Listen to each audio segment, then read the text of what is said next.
하나님께서 우리의 입술에 귀 기울이시고 우리가 하나님께 간구할 때 친히 응답하시는 줄로 믿습니다. 저는 여러분들이 어떤 어려움과 어떤 아픔 가운데 있는지 알지 못하지만 하나님께서 다 아시기 때문에 여러분들이 하나님을 찾고 하나님께 부르짖을 때 하나님께서 일하실 줄로 믿습니다.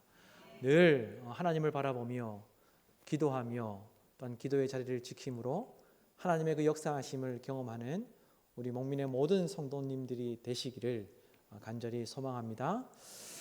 아멘. 지난 주간에 한 성도님께서 저녁 아주 늦은 시간에 저에게 카톡을 보내왔습니다.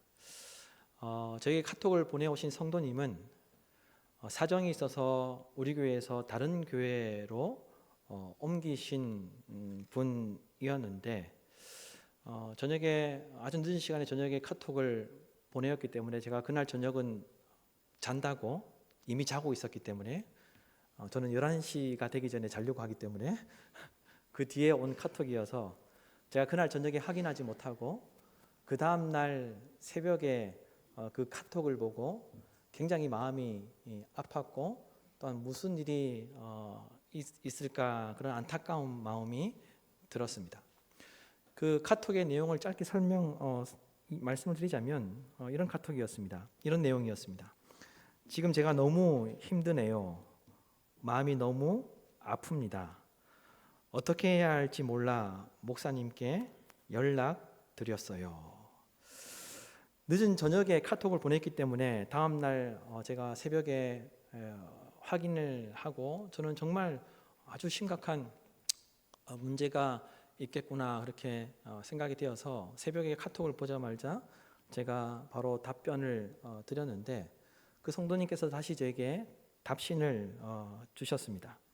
신앙생활을 그만하고 싶다는 생각이 듭니다.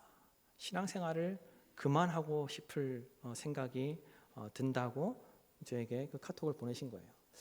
그래서 새벽에 통화를 할 수가 없어서 제가 오전에 전화를 드려가지고 통화를 했는데 그분이 아주 큰 교회에서 신앙생활을 하시는 분입니다.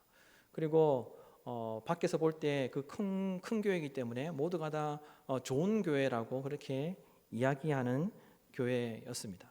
그런데 그 교회에 다녔던 그 성도님은 그 교회 안에서 일어나고 그 결정되는 그 일들을 바라보면서 교회에 대한 그런 실망감으로 가득해 있으셨던 겁니다. 교회가 왜 이렇게 일을 이렇게 처리하지?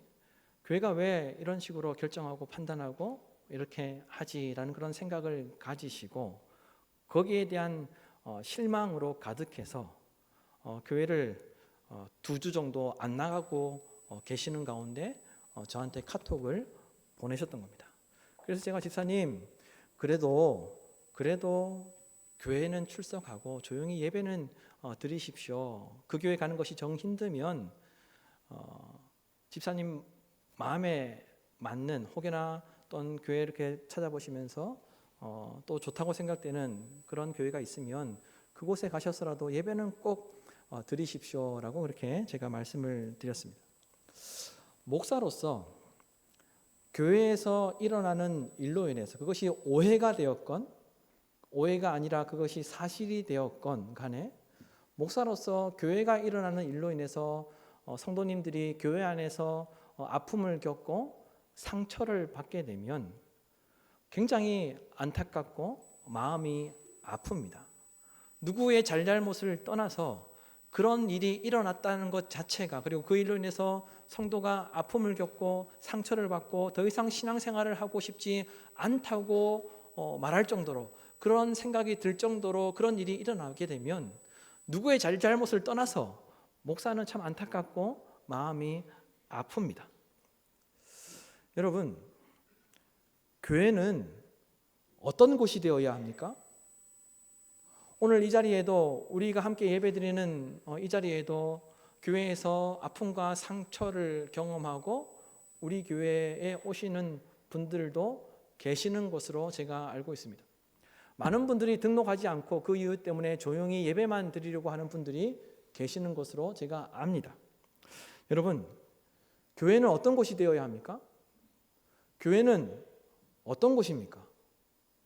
이렇게 질문을 하면 아마도 우리가 지금 우리의 얼굴이 다 다른 것처럼 아마 여러분들이 생각하고 있는 다양한 그런 교회에 대한 이해들이 있을 것이고, 교회는 이래야 한다라고 다양한 이야기들을 하실 것입니다. 그러나 분명한 것은 교회는 세상의 그 어떤 조직이나 동호회나 공동체와는 분명하게 다른 곳이고 다른 곳이 되어야 한다는 것입니다. 성도들이 모이는 교회는 아주 독특한 그런 공동체라는 것이죠. 왜냐하면 예수님께서 하나님의 백성들이 모여서 예배드리는 성전을 향하여서 그 성전을 무엇이라고 이야기하셨습니까? 예수님은 다른 이해를 가지고 계셨습니다. 당시 유대인들 종교 지도자들은 하나님을 예배하는, 하나님께 제사를 드리는 그런 곳으로 성전을 이해했지만, 예수님은 하나님의 백성들이 모이는 그 성전을 향하여서 무엇이라 말씀하셨습니까? 내 집은 만민이 기도하는 집이다 라고 이렇게 말씀하셨습니다. 예수님은 하나님의 백성들이 모이는 곳을 단순히 성전으로 이해하지 않고 내 집이다 라고 이렇게 말씀하셨습니다. 예수님은 하나님의 백성들이 모여서 하나님을 제사하는 그 장소, 그 공간을 집이다 라고 이렇게 말씀하셨는데, 이 집이라는 이 헬라어는 여러분들이 잘 알고 많이 들었던 오이코스라는 그런 단어이죠. 오이코스. 그 뜻은 가족들의 처소. 누구 개인의 장소, 한 사람을 위한 장소가 아니라, 혼자만의 공간이 아니라 가족들의 처소. 하나님의 백성들이 모이는 곳은 가족들의 처소라는 거예요. 그리고 가족이 모이는 공간이라는 것입니다.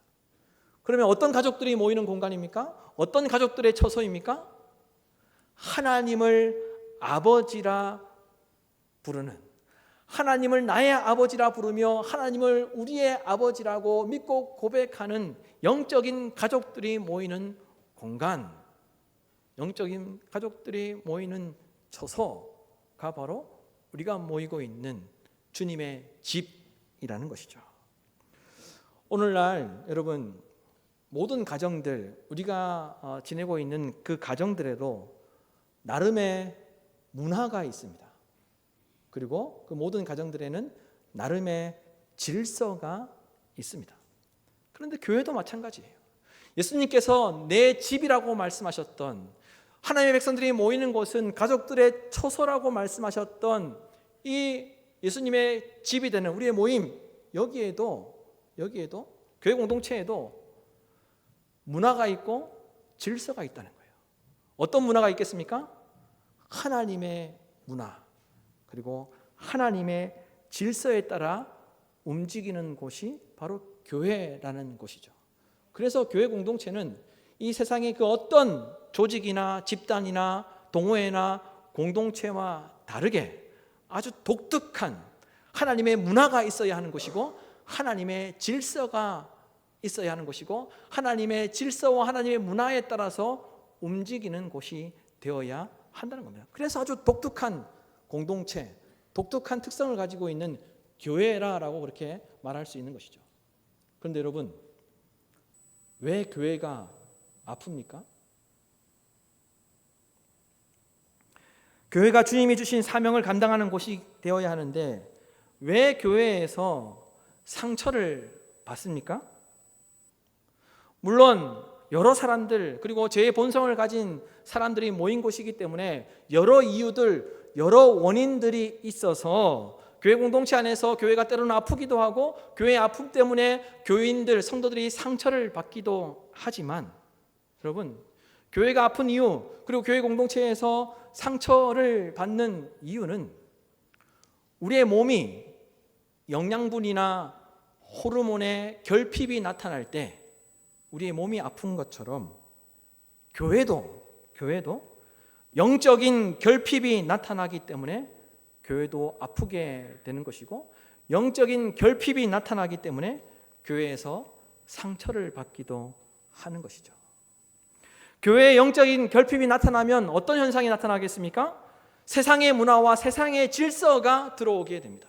교회에 영적인 결핍이 나타나게 되면 세상의 방식과 세상의 방법이 들어오게 됩니다. 교회에 영적인 결핍이 나타나면 성경적이지 않는 모습들이 나타남으로 인해서 누군가에게는 아픔이 되고 상처가 될 수 있고, 교회에 영적인 결핍이 나타나게 되면 세상의 그런 문화와 세상의 방식으로 모든 일들을 처리하려고 하면서 갈등이 해소되지 않고 갈등이 오히려 더 커지고 증폭되는 경우들이 있는 것이죠. 그래서 사도 바울도 이러한 문제 때문에 디모데, 믿음으로 낳은 참된 아들 디모데를 에베소 교회에 남겨두었던 것입니다. 그리고 에베소 교회의 성도들이 교회 안에서 잘못된 가르침을 받고 올바르지 못한 방식과 방법으로 인해서 상처받는 일이 일어나지 않도록 사도 바울도 안타까운 마음에 에베소 교회를 위해서 디모데에게 편지를 보냈던 것이죠. 그래서 디모데 전후서는 교회가 무엇이며 교회가 어떤 곳이 되어야 하는지 분명하게 우리에게 알려주고 있습니다. 따라서 우리가 이 디모데 전후서를 여러 번 읽어보고 자주 읽어보는 것이 중요하다고 할 수 있습니다. 이 디모데 전후서는 교회가 무엇이며 교회가 어떤 곳이 되어야 하는지를 알려주는 그런 말씀인 것이죠. 따라서 오늘 말씀을 통해 교회가 무엇을 중요하게 생각해야 하는지를 살펴보고, 교회 안에 바르게 세워져야 하는 방식과 문화가 무엇인지 살펴보므로 간절히 바라기는 우리 목민교회가 성경적 가치관을 가지고 건강하게 세워지는 우리 목민교회가 되기를 간절히 소망합니다. 그래서 우리 목민교회 공동체 안에서 행복한 성도들이 많아지기를 바라고, 우리 목민교회 공동체 안에서 또한 상처와 아픔이 회복되고 치료되는 역사가 나타나기를 주님의 이름으로 축원합니다. 여러분, 교회가 성경적 가치관을 가지고 건강한 교회가 되기 위해서 무엇을 중요하게 생각해야 하겠습니까? 교회가 주님이 주신 사명을 잘 감당하는 건강한 교회가 되어서 다른 사람들에게 상처가 되지 않고 아픔이 되지 않기 위해서 무엇에 관심을 갖고 무엇에 집중해야 하겠습니까? 첫째로 올바르지 못한 가르침을 분별하며 말씀에 집중해야 합니다.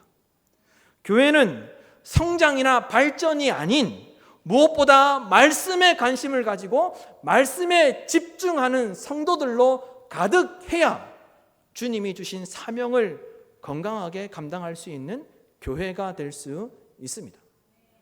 우리 교회가 성장하기를 바란다고, 우리 교회가 발전하기를 바란다고 성장과 발전에 관심을 가지고 있으면 건강한 교회로 하나님이 주신 사명을 감당할 수 없습니다. 하나님이 주신 사명을 건강하게 감당하기 위해서는 성장과 발전이 아닌 말씀에 관심을 갖고 말씀에 집중하는 교회가 되어야 한다는 겁니다. 이것이 최우선 되어야 한다는 거예요. 여러분, 3절에서 4절 말씀을 보십시오. 3절에서 4절 말씀을 다 함께 한 목소리로 읽도록 하겠습니다. 내가 마게도냐로 갈 때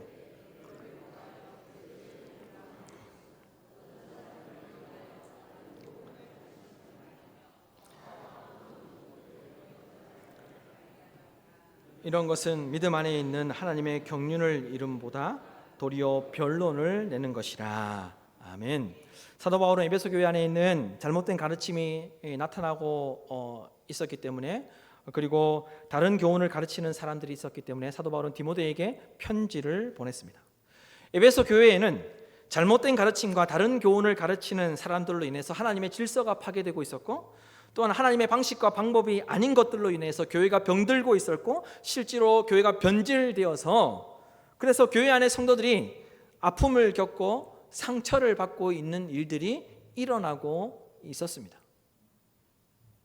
다른 복음을 가르치면서 교회가 이렇게 되어야 한다, 저렇게 되어야 한다, 이렇게 해야 더 좋은 교회가 될 수 있다라고 그렇게 가르쳤던 사람들로 인해서 오히려 그곳에서 신앙생활을 하는 사람들이 아픔을 겪게 되고 상처를 받는 일이 일어나게 됐던 것이죠. 따라서 사도 바울은 다른 교훈을 가르치는 어떤 사람들을 조심하라고 이야기했는데, 이 어떤 사람들, 조심해야 할 사람들은 신하와 끝없는 족보 이야기를 하면서 성도들을 현혹시켰습니다. 간략하게 이야기하면 여기서 말하는 이 신하는 옛날 이야기를 말하는 것이 아니라 허탄한 이야기, 그리고 말할 가치가 없는 이야기, 그리고 듣는 사람이 듣고 싶어 하는 이야기를 말하는 것입니다.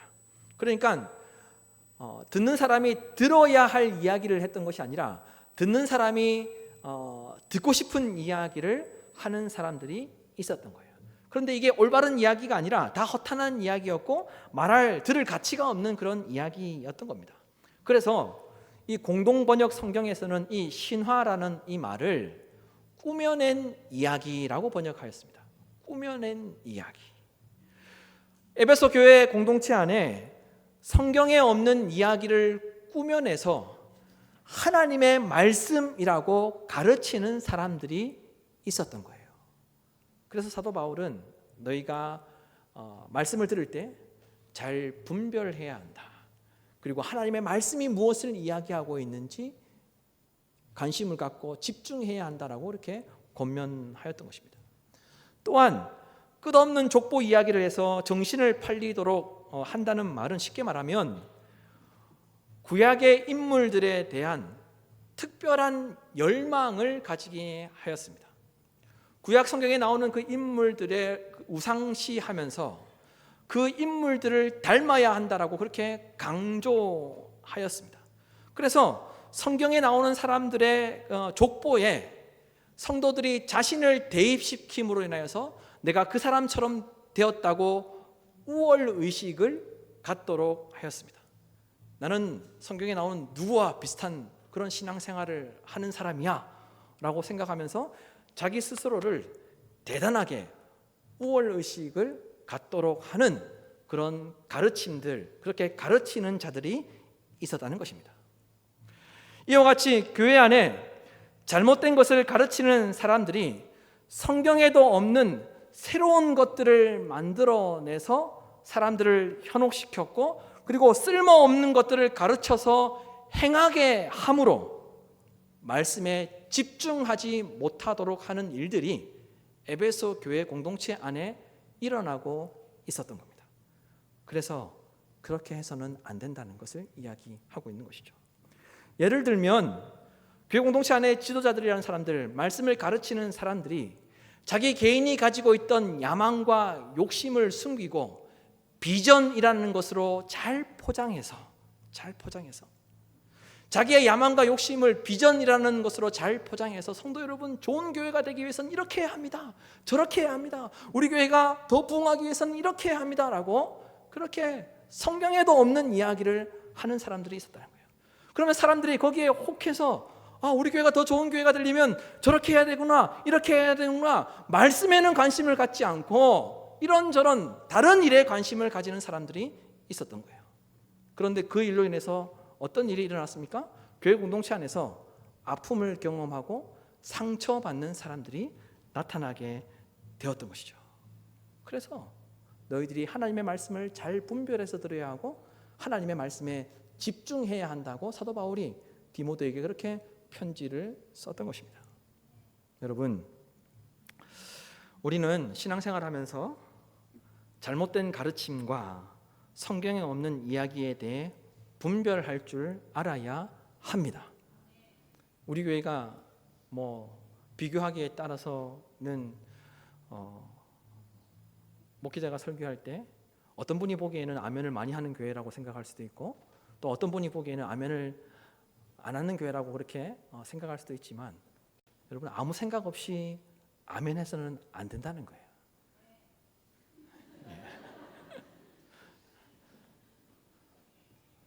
목사가 아니면 누군가가 지도자가 아니면 말씀을 가르치는 사람이 정말 성경에 있는 이야기를 하는지, 아니면 자기 욕심과 자기 야망을 위해서 교회를 끌고 가기 위해서 성경에 없는 이야기를 하는지 분별해야 한다. 분별하고 아멘해야 합니다. 여러분, 말씀은 분명하게 이야기하고 있습니다. 신앙생활의 연수에 따라 그리고 놀라운 체험을 했다고 해서 은사가 많다고 해서 신앙을 계급화할 수도 없고 또한 우월하게 생각할 수도 없다는 것을 분명하게 이야기하고 있습니다. 여러분, 사도 바울은 디모데에게 편지를 보내며 교회 안에 있는 성도들에게 이와 같은 모습이 나타나지 않기를 간절히 바랬습니다. 교회는 성경적 기준을 가지고 있어야 합니다. 교회에서 일어나는 모든 일들은 성경적 가르침에 일치하는지 분별해야 합니다. 교회는 성장과 발전보다 하나님의 말씀에 더 집중하고 하나님의 말씀에 더 관심 갖도록 해야 한다는 것입니다. 그래야만 성도가 건강한 신앙을 가질 수 있고 교회는 주님이 주신 사명을 건강하게 잘 감당할 수 있습니다. 여러분, 이제 스스로에게 한번 질문해 보십시오. 주님을 위해 내가 무엇을 해야 우리 교회가 사명을 감당하는 교회가 될 수 있을까요? 주님을 위해 내가 무엇을 해야 우리 목민교회 공동체가 주님이 주신 사명을 잘 감당할 수 있겠습니까? 무엇을 하셔야 하겠습니까? 고민하고 결단하는 시간이 되기를 간절히 바랍니다. 다음으로 주님이 주신 사명을 잘 감당하기 위해 교회 안에 바르게 세워져야 하는 성경적 가치관은 둘째로 말씀의 본질은 사랑이라는 것입니다. 말씀이 우리에게 일러주고 있는 것은 사랑이라는 것을 우리가 기억하며 신앙생활해야 한다는 것입니다. 여러분, 5절에서 7절 말씀을 보십시오. 5절에서 7절 말씀을 다 함께 한 목소리로 읽도록 하겠습니다. 이 교훈의 목적은 선한 양심과 거짓이 없는 믿음에서 나오는 사랑이거늘 사람들이 이에서 벗어나 헛된 말에 빠져 율법의 선생이 되려 하나 자기가 말하는 것이나 자기가 확증하는 것도 깨닫지 못하는도다. 아멘. 사도 바울은 말씀으로 교훈하는 목적은 청결한 마음과 선한 양심과 거짓이 없는 믿음에서 나오는 사랑이라고 하였습니다. 따라서 교회 안에 기준이 무엇이 되어야 한다는 것입니까? 사랑이 기준이 되어야 한다는 것이죠. 그런데 여러분 잘 보십시오. 바울이 교훈의 목적이 청결한 마음과 선한 양심과 거짓이 없는 믿음에서 나오는 사랑이라고 했습니다. 따라서 바울이 이야기하고 있는 이 사랑은 감정을 이야기하는 것이 아닙니다. 바울이 이야기하고 있는 이 사랑은 사랑으로 모든 것을 덮어야 한다는 이야기를 하고자 하는 것이 아닙니다. 5절의 말씀을 우리말 성경은 이렇게 번역합니다. 이 명령의 목적은 깨끗한 마음과 선한 양심과 거짓이 없는 믿음에서 나오는 사랑을 이루는 데 있다. 무엇을 강조하고 있습니까? 물론 사랑을 이야기하고 있는 것 같지만 성도들의 모습 가운데 신앙생활하면서 깨끗한 마음, 순수한 마음, 선한 양심 그리고 거짓이 없는 믿음으로 교회 공동체 안에서 신앙생활하는 것이 중요하다는 것을 이야기하고 있는 것이죠. 바울이 교훈과 명령의 목적이 사랑이라고 말한 것은 교회 공동체 안에 성도들의 모습 가운데 순수한 마음, 선한 양심 그리고 거짓이 없는 믿음이 나타나야 한다는 것을 이야기하고 있는 것입니다. 하지만 에베소 교회 안에는 잘못된 가르침이 나타나고 있었고 또한 올바른 복음에는 관심이 없었고 또한 올바른 복음을 들으려고 하지 않았기 때문에 교회 공동체 안에 신앙생활하면서 순수한 마음이 없었습니다. 뿐만 아니라 선한 양심이 없었습니다. 그리고 진실한 믿음도 교회 공동체 가운데 나타나지 않았습니다. 그래서 교회 공동체가 주님이 주신 사명을 감당하지도 못하였을 뿐만 아니라 서로에게 상처가 되고 아픔이 되었던 것이죠. 교회 공동체는 사랑, 하나님의 말씀에 그 교훈하는 그 목적이 사랑이기에 그 사랑은 감정이 아니라 순수한 마음과 선한 양심과 거짓이 없는 믿음을 말하는 것이기에 교회 공동체 안에서 모든 일에 있어서 이와 같은 모습이 나타나야 한다는 겁니다. 그래서 사도 바울은 아주 강력하게 호소하였습니다. 사랑에 근거한 삶의 모습과 사랑에 근거한 신앙의 모습이 교회 안팎에서 나타나야 한다라고 사도 바울은 강력하게 호소하였던 것이죠. 그래서 고린도전서 13장 1절에서 3절 말씀에 우리가 잘 알고 있는 말씀을 사도 바울이 이야기하였죠. 내가 사람의 방언과 천사의 말을 할지라도 사랑이 없으면 소리나는 구리와 울리는 꽹과리가 되고, 내가 예언하는 능력이 있어 모든 비밀과 모든 지식을 알고 또 산을 옮길 만한 모든 믿음이 있을지라도 사랑이 없으면 내가 아무것도 아니요, 내가 내게 있는 모든 것으로 구제하고 또 내 몸을 불사르게 내어줄지라도 사랑이 없으면 내게 아무 유익이 없느니라. 여러분, 이 사랑에 순수한 마음과 선한 양심과 거짓이 없는 믿음을 한번 넣어보십시오. 그러면 이렇게 읽을 수 있습니다. 내가 사람의 방언과 천사의 말을 할지라도 순수한 마음과 선한 양심과 진실한 믿음이 없으면 소리나는 구리와 울리는 꽹과리가 되고, 내가 예언하는 능력이 있어 모든 비밀과 모든 지식을 알고 또 산을 옮길 만한 모든 믿음이 있을지라도 순수한 마음과 선한 양심과 진실한 믿음이 없으면 내가 아무것도 아니요, 내가 내게 있는 모든 것으로 구제하고 또 내 몸을 불사르게 내어줄지라도 순수한 마음과 선한 양심과 또한 진실한 믿음이 없으면 내게 아무 유익이 없느니라. 여러분, 사랑이 없는 열심, 사랑이 없는 섬김, 사랑이 없는 희생, 사랑이 없으면 아무런 유익이 없습니다. 청결한 마음, 선한 양심, 거짓이 없는 믿음으로 우리가 신앙생활을 하지 않으면 우리에게 아무런 유익이 없을 뿐만 아니라 교회 공동체도 건강하게 주님이 주신 사명을 감당할 수 없습니다. 뿐만 아니라 순수한 마음, 선한 양심, 거짓이 없는 믿음이 없으면 서로에게 아픔이 되고 상처가 될 수 있음을 우리가 기억해야 한다는 겁니다. 여러분, 바울이 교훈의 목적은 순수한 마음이 나타나도록 하는 것, 선한 양심이 나타나도록 하는 것, 거짓이 없는 믿음이 나타나도록 하는 것이었는데 에베소 교회는 그렇지 못했습니다. 오로지 어떤 자들이 많이 있었습니까?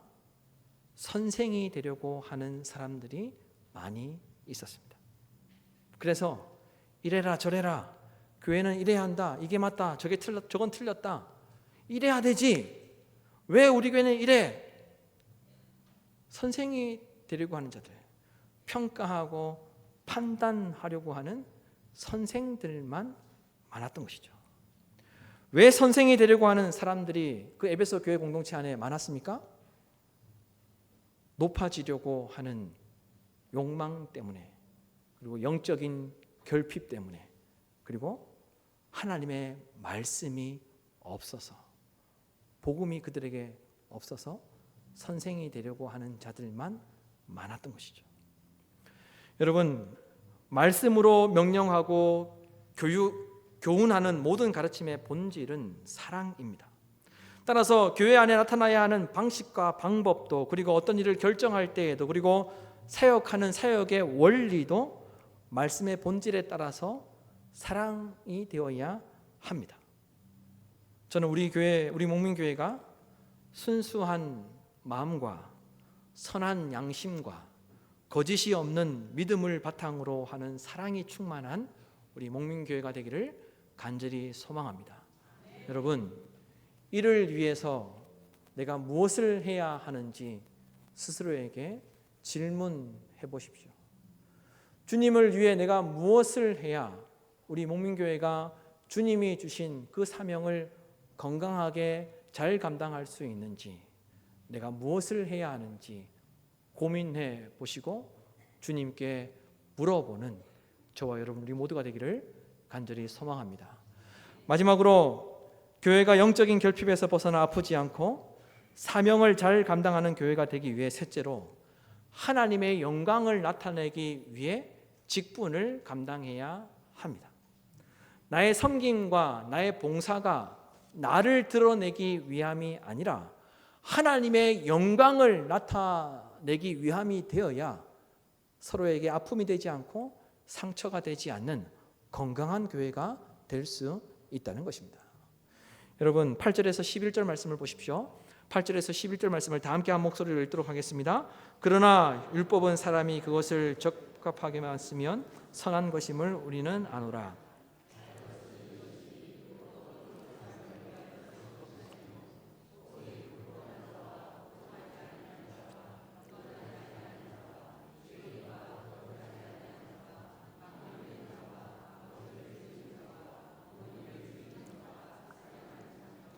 음행하는 자와 남색하는 자와 인신매매를 하는 자와 거짓말하는 자와 거짓맹세하는 자와 기타 바른 교훈을 거스르는 자를 위함이니 이 교훈은 내게 맡기신 바 복되신 하나님의 영광의 복음을 따름이니라. 아멘.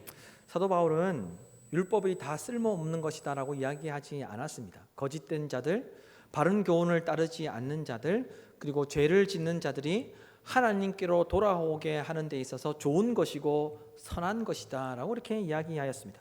그러면서 바울은 자신이 가르치고 전파하는 말씀의 교훈은 하나님의 영광을 드러내는 복음에 근거한다고 이야기하였습니다.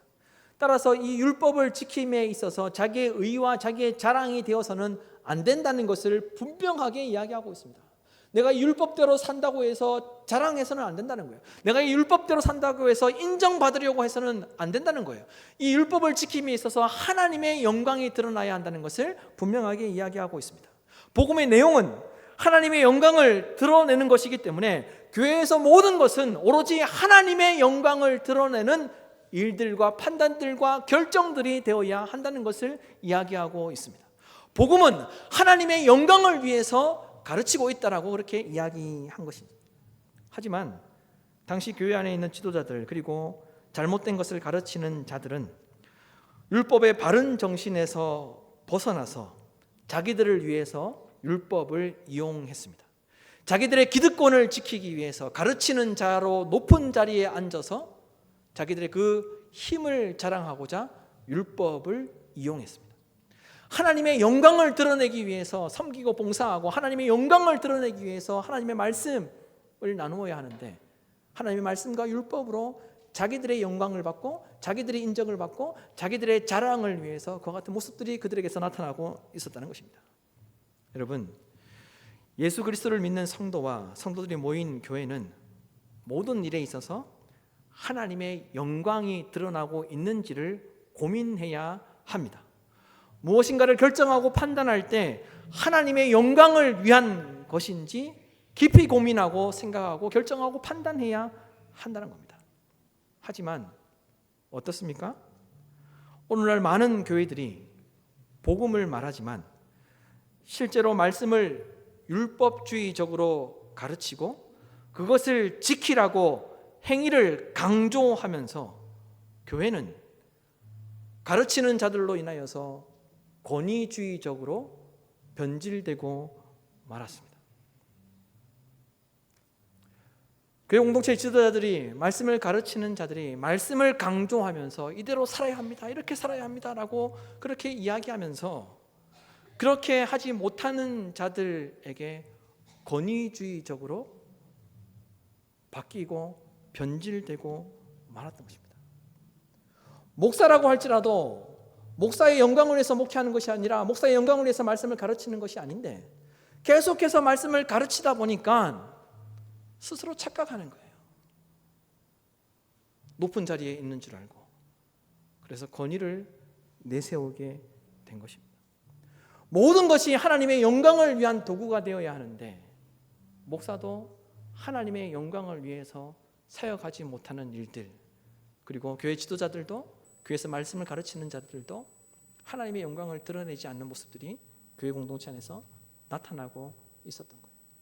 그래서 그 권위를 내세우다 보니까 교회 안에서 아픔이 나타나고 상처가 나타나는 것입니다.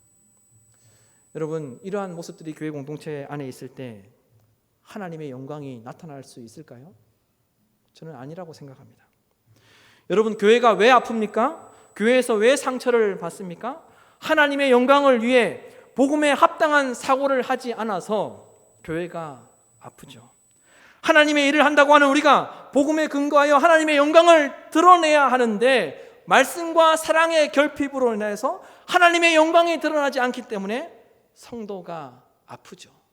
그리고 교회가 아픕니다. 여러분, 성도가 바른 신앙을 가지고 교회가 주님이 주신 사명을 잘 감당하기 위해서 교회는 성장과 발전보다 하나님의 말씀에 집중해야 하고 하나님의 말씀에 관심을 가져야 하는 줄로 믿습니다. 그리고 순수한 마음과 선한 양심, 그리고 거짓이 없는 믿음이 나타나는 사랑이 가득한 교회가 되어야 교회가 아프지 않고 교회가 주님이 주신 사명을 잘 감당할 수 있을 것입니다. 또한 모든 일에, 모든 결정에 하나님의 영광이 드러나도록 할 때 좋은 교회가 될 수 있을 것이고 주님이 주신 사명을 건강하게 감당하는 교회가 될 수 있다고 저는 믿습니다. 여러분 스스로에게 이제 한번 질문해 보십시오. 내가 주님을 위해 내가 무엇을 해야 우리 교회가 그리고 성도인 내가 주님이 주신 사명을 잘 감당할 수 있는 교회와 성도가 될 수 있을지, 내가 주님을 위해 무엇을 해야 할지를 고민하고 스스로에게 질문해 보시고 하나님께도 여쭈어 보시기를 간절히 바랍니다. 간절히 바라기는 우리 목민교회 안에 있는 모든 성도들이 하나님 앞에 바르게 세워져서 주님이 주신 사명을 잘 감당하는 건강한 교회, 행복한 교회가 되기를 주님의 이름으로 축원합니다.